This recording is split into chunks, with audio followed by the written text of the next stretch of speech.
Welcome back to my channel Pranati official. কেমন আছো তোমরা সবাই? আশা করছি তোমরা সকলে ভালো আছো, আর আমিও কিন্তু ভালো আছি। তো গাইজ, তোমাদের জন্য কিন্তু আমার আরও একটা নতুন ব্লগ ভিডিও নিয়ে চলে এসেছি। তো তোমরা ভিডিওটা স্কিপ না করে পুরো ভিডিওটা দেখো, আশা করি তোমাদের ভিডিওটা ভালো লাগবে। আর এখন কিন্তু আমি হালকা করে মেকআপ করে নিচ্ছিলাম, তার কারণ আমরা আজকে কিছু ভিডিও শ্যুট করতে যাব। অনেক দিন ধরে ভাবছি ভিডিওটা শ্যুট করতে যাব কিন্তু কিছুতেই যাওয়া হচ্ছিল না, তার কারণ আকাশের অবস্থা একদমই ভালো ছিল না। কদিন ধরে কনস্ট্যান্ট বৃষ্টি পড়ছিল, তার জন্য কিন্তু আর যাইনি। আর আজকে ঘুম থেকে উঠে দেখলাম যে আকাশের অবস্থা সেরকম একটা ভালো না, মানে বৃষ্টি হয়ে যাচ্ছে। তারপরে ওই 10টা-11টা বাজছে, তখন দেখলাম যে না, হালকা রোদ উঠেছে। তো আমার ফ্রেন্ডকে ফোন করলাম, তো ওকে আমি বললাম যে আজকে কি যাবি, দেখ হালকা হালকা কিন্তু রোদ উঠেছে। তো ও বললো যে ঠিক আছে তাহলে চল আজকেই যাই। আর আমরা কিন্তু জেদ নিয়ে নিয়েছিলাম যে আজকে বৃষ্টি হোক বা যাই হোক, আজকে আমরা ভিডিও শ্যুট করতে যাবই, তাতে যাই হয়ে যাক না কেন। তার কারণে কিন্তু এখানে আমি হালকা করে মেকআপ করে নিচ্ছিলাম। মেকআপের মধ্যে এখানে প্রথমে কিন্তু আমি লাগিয়ে নিয়েছিলাম ফাউন্ডেশন, তার আগে কিন্তু একটা ময়শ্চারাইজার ইউজ করেছিলাম। আর একটা কথা তোমাদেরকে বলি, যারা বলে যে রিলস ভিডিও বানানো খুব সহজ, তারা এই ভিডিওটা শেষ অবধি দেখো, তাহলে বুঝতে পারবে যে না, রিলস ভিডিও বানানো এতটা সহজ নয়। আমিও কিন্তু যখন রিলস ভিডিও দেখতাম তখন আমি ভাবতাম এই ভিডিও বানানো কোনো ব্যাপারই না, আমিও পারবো। কিন্তু যখন থেকে আমি ভিডিও শুরু করি, আমার চিন্তা ভাবনা কিন্তু একদমই পাল্টে গেছে। মানে একটা 15 সেকেন্ড ভিডিও বানানোর পেছনে যে কতটা কষ্ট থাকে, আমরা দেখতে কি এই 15 সেকেন্ডের একটা ভিডিও, কিন্তু এই 15 সেকেন্ডের ভিডিওটা পুরো করতে যে কতটা কষ্ট হয়, সেটা মানে এখন আমি বুঝতে পারি যে হ্যাঁ, ভিডিও বানানো খুব একটা সহজ নয়। আর কারা কারা আমার সাথে একমত সেটা কিন্তু আমাকে কমেন্ট করে জানিও। আর জানো তো, আমি যখন এই মেকআপ করতে বসেছি, আমার সাথে যে আর একটা ফ্রেন্ড যাবে সেটা তোমরা আরেকটু পরে দেখতে পাবে, ওর সাথেই আমি যাব। তো ও কিন্তু রেডি হয়ে গেছিলো, আর আমাকে কিন্তু ফোন করছিল বারবার যে তুই কি রেডি হয়েছিস। আর তখনও কিন্তু আমি সেরকমভাবে রেডিই হইনি, মানে শুধু ড্রেসটা পরেছিলাম। তারপরে ওর ফোনটা আমি রিসিভ করে ওকে আমি বললাম যে ঠিক আছে তুই আমার বাড়ি চলে, আমি কিন্তু রেডি হয়ে গেছি। যদিও আমি তখন কিন্তু পুরো কমপ্লিট রেডি হইনি, তো আমি বললাম যে ও আস্তে আস্তে আমি ঠিক রেডি হয়ে যাব। আর এখানে কিন্তু তার জন্য আমি খুব তাড়াহুড়ো করে রেডি হচ্ছিলাম। আর ওখানে আমাকে অশ্মি জ্বালাচ্ছিল, খুব জ্বালাচ্ছিল, মানে আমি যেই মেকআপটা করছি ওকেও করে দিতে হবে। তো ওকে আমি বললাম যে ঠিক আছে আমি রেডি হয়ে যাই, তারপরে আমি তোকে করে দেবো। ও তো কিছুতেই কথা শুনবে না, ও বলছে যে না, আমাকে এখনই করে দিতে হবে, আমি জানি তুই রেডি হয়ে গেলেই তুই চলে যাবি। তারপরে কোনো রকম ভাবে ওকে আমি বোঝালাম যে আমাকে একটু রেডি হতে দে, তারপরে কিন্তু আমি তোকে রেডি করিয়ে দেব। তাই কিন্তু এখানে আমি রেডি হচ্ছিলাম, আর ও আমার পাশে বসে বসে দেখছিল যে আমি কোনটা কোনটা লাগাচ্ছি। তো ও বলছে যে আমাকেও কিন্তু এগুলোই লাগিয়ে দিতে হবে, তুই যা যা লাগাচ্ছিস। তো আমি বললাম যে আচ্ছা ঠিক আছে। আর আমি কিন্তু মেকআপ করতে বসলে সব থেকে দেরি হয় এই আই মেকআপ করতে, মানে কিছুতেই ঠিকঠাক করতে পারি না। তারপরে দেখো মোটামুটি ঠিকঠাক করে আমি আই মেকআপ কমপ্লিট করে এখন পরে নিচ্ছিলাম লিপস্টিক। আর লিপস্টিকটা কিন্তু আমার মনের মতো না পরা হলে আমার কেমন যেন ভালো লাগে না। তাই কিন্তু লিপস্টিকটা পরার টাইমে আমি অশ্মিকে বলছিলাম যে আমাকে কিন্তু এখানে তুই নড়াস না, নাহলে কিন্তু মার খেয়ে যাবি। আর দেখো এখানে কিন্তু আমি খুব সাবধানে লিপস্টিকটা পরছিলাম, তার কারণ এর আগে আমি একবার ভিডিও বানানোর জন্যই লিপস্টিক পরছিলাম, তখন কিন্তু আমার লিপস্টিকটা একদম ঘেটে গেছিলো, যার কারণে আমি সেদিন আর ভিডিও বানাইনি। মানে আমার খুব রাগ হয়ে গেছিলো যে আমি এত কষ্ট করে লিপস্টিকটা পরছি আর কিছুতেই ভালো হচ্ছে না। আমি তাই ভাবছিলাম আজকে যেন আমার সাথে আর ওরকম না হয়।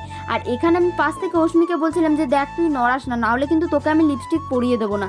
তার জন্য কিন্তু ও আর আমাকে নড়ায়নি, আর ওকে কিন্তু একটু পরে আমাকে আবার লিপস্টিক পরাতে হয়েছে। ও বলছে যে না, আমাকে লিপস্টিক পরিয়েই দিতে হবে। এখানে কিন্তু আমি এখন রশ্মিকে লিপস্টিক পরিয়ে দিচ্ছিলাম। আর দেখো ভিডিওটাতে দেখাই যাচ্ছে না যে আমি অশ্মিকে লিপস্টিক পরিয়ে দিচ্ছিলাম। আসলে না, আমি বুঝতে পারিনি যে ভিডিওটাতে দেখা যাচ্ছে না। আমি যখন পরে ভিডিওটা দেখলাম তখন দেখলাম যে ভিডিওটাতে দেখা যাচ্ছে না, তাই কিন্তু আবার তোমাদেরকে আমি বলে দিলাম। আর দেখো অশ্মি এখানে একটার পর একটা আমাকে জেদ করে যাচ্ছে যে আমাকে এটা করে দিতে হবে, আমাকে ওটা করে দিতে হবে। তো দেখো এখন কিন্তু আমার অলরেডি মেকআপ করা হয়ে গেছে, আর সবার লাস্টে আমার মনে পড়লো আমি তো মাস্কারা লাগাইনি, তাই কিন্তু এখানে আমি হালকা করে মাস্কারা লাগিয়ে নিচ্ছিলাম। আর অশ্মি এসে আমার পাশে দাঁড়িয়ে আছে, বলছে আমাকেও মাস্কারা লাগিয়ে দে। তারপরে কিন্তু ওকে আমি মাস্কারা লাগিয়ে দিলাম। আর দেখো এখন কিন্তু আমি অলরেডি রেডি হয়ে গেছি, মানে বলতে গেলে টোটাল রেডি হয়ে গেছি। আর এখানে না আমি সব কিছু দেখে নিচ্ছিলাম যে আমার সব কিছু আছে নাকি, মানে যেরকম মাথার ফুল, ওড়না, রিবন। তো দেখলাম যে না না, সব কিছুই আছে। আর এর মধ্যে একটা রিবন আমি খুঁজে পাচ্ছিলাম না, তো আমি বললাম যে যা, রিবনটা গেল কোথায়, না হলে আবার এক হাতে পরা যাবে না। তারপরে বোন আবার একটা অন্য বাক্সে ছিল আমার ওই রিবনটা, ও আবার বের করে দিল এখানে। আর এখন দেখলাম যে না, আমার সব কিছুই আছে। তারপর এখানে আমি একটুখানি হালকা করে মাথাটা আঁচড়ে নিচ্ছিলাম, তার কারণ কীভাবে আমি হেয়ার স্টাইল করবো আমি কিন্তু কোনো কিছুই আগের থেকে প্ল্যান করিনি। তো আমার ওই ফ্রেন্ডকে আমি ফোন করে জিজ্ঞেস করলাম যে তুই কীরকমভাবে হেয়ার স্টাইল করেছিস আমাকে বল, আমিও সেরকমভাবেই করে নেবো, যেহেতু আমরা দুজন একসাথেই ভিডিও শ্যুট করব। তো ও আর আমি কিছুটা চেষ্টা করেছি যে একভাবেই রেডি হওয়া। তারপরে কিন্তু এখানে আমি খুব তাড়াহুড়ো করেই চুলটা বেঁধে নিচ্ছিলাম, আর যেরকম পেরেছি সেরকমই কিন্তু বেঁধে নিলাম। আর দিদিও আমাকে একটু হেল্প করেছিল এই রেডিটা হওয়ার জন্য, যেটা আমি ভিডিও করতে পারিনি। তো দেখো আমি কিন্তু অলরেডি রেডি হয়ে গেছি। আর এখানে দেখো অস্মি তো আমাকে জ্বালিয়ে মারছে, ও বলছে আমাকে এখন টিপ পরিয়ে দে, আমি যেহেতু টিপ পরেছি তার কারণে। আর এখন দেখো আমি কিন্তু অলরেডি রেডি হয়ে গেছি, আর এর ম্যাচিংয়ে কিন্তু আমার একটা ওড়নাও এনেছি, যে ওড়নাটা আমি তোমাদেরকে এখন দেখাচ্ছি না, একদম ভিডিওর যেখানে করব সেখানে গিয়ে তোমাদেরকে দেখাচ্ছি। তো চলো এরপরে বেরোনো যাক। তো দেখো এখন কিন্তু অলরেডি আমরা বেরিয়ে পড়েছি, আর এখন যাচ্ছি আমরা ইস্কন মন্দিরের সামনে দিয়ে। আর দুদিন পর যেহেতু ঝুলন, তার কারণে দেখো কত সুন্দর প্যান্ডেল হচ্ছে আমাদের এখানে ইস্কন মন্দিরে। আর আমরা কিন্তু আগে থেকে প্ল্যান করে রেখেছিলাম যে আমরা এই জায়গাটাতেই ভিডিওটা বানাবো। আর দেখো কদিন ধরে বৃষ্টি হয়েছে, তার কারণে কিন্তু রাস্তায় কাদা হয়ে রয়েছে, না হলে অন্য টাইমে আসলে দেখতে তো খুবই সুন্দর লাগে, এখনো যদিও দেখতে ভালো লাগছে, শুধু একটু রাস্তায় কাদা। চলে আসার পরে আমরা ভাবছিলাম যে কোন জায়গাটাতে আমরা ভিডিওটা বানাবো, আর চুমকি দেখো জঙ্গলে ঢুকে গেছে। ওকে আমি বলছিলাম যে ওইদিকে ভিডিওটা বানাবো না, চল কোনো একটু অন্য জায়গায় ভিডিওটা বানাবো যেখানে লাইটটা সুন্দর আসবে। আর ওই জঙ্গলটার ভেতরে যদি ভিডিওটা বানাতে যাই সেরকমভাবে কিন্তু লাইটটা আসবে না। তো এখন আমরা ঠিক করছিলাম যে কোন জায়গাটাতে ভিডিওটা বানানো যায়। তারপরে দেখো এখন আমরা চলে এসেছি, মানে এই জায়গাটাতে ভিডিওটা বানাবো। আর দেখো এখানে কিন্তু আমরা ফেব্রিক দিয়ে একটা করে টিপ পরে নিয়েছি, আমি আর আমার ফ্রেন্ড। তো চলো এরপরে পুরো রেডি হই, তারপরে দেখা হচ্ছে। তো দেখো এখন কিন্তু যে ওড়নাগুলো আমি কিনে এনেছিলাম, মানে আমি আর চুমকি কিন্তু ম্যাচিং করেই কিনে এনেছিলাম। আর এরকমভাবে আমরা একটা ভিডিও বানাবো, আমরা অনেক দিন ধরে প্ল্যান করে রেখেছিলাম। আর সেই প্ল্যানটা দেখো অবশেষে আজকে আমরা সেই ভিডিওটা বানিয়েই ফেলছি। দেখো কদিন ধরে এত বৃষ্টি হয়েছে, তারপরেও কিন্তু গরমটা কেন জানি কমছে না, মানে এত গরম লাগছিল না।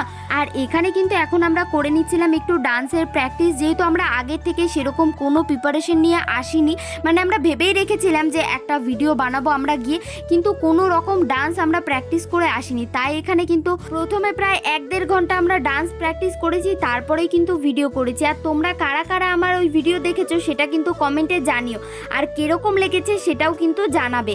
আর এখানে দেখো ডান্স করতে করতে আমাদের পায়ের অবস্থা একদম খারাপ হয়ে গেছে, তার কারণ প্রচণ্ড কাদা ছিল। সেটা তোমরা আমাদের পায়ের নিচটা দেখো তাহলে বুঝতে পারবে, আর প্রচুর কাদা ছিল। দেখো তোমরা সেটা আমাদের পায়ের অবস্থা কি হচ্ছে, আর শুধু পায়ের নয় আমাদের জামা গা হাত পায়ের অবস্থা কিন্তু পুরো কাদা কাদা হয়ে গেছিল। আর আজকের মতো কিন্তু আমাদের ভিডিও বানানো অলরেডি হয়ে গেছে। আর এরপরে আমরা কিন্তু চলে যাচ্ছিলাম বাড়িতে, কারণ বাড়ি থেকে অনেকবার ফোন করেছে, মানে চুমকির বাড়ি থেকে। আর এখানে দেখো আমাদের জামা কাপড়ের অবস্থা খারাপ হয়ে গেছে, তার কারণ প্রচণ্ড চোরকাটা ঢুকে গেছে। তো চলো আজকের ভিডিওটা এই পর্যন্তই। ভালো লাগলে like comment share and subscribe করে দিও। চলো বাই, দেখা হচ্ছে নেক্সট ব্লগে।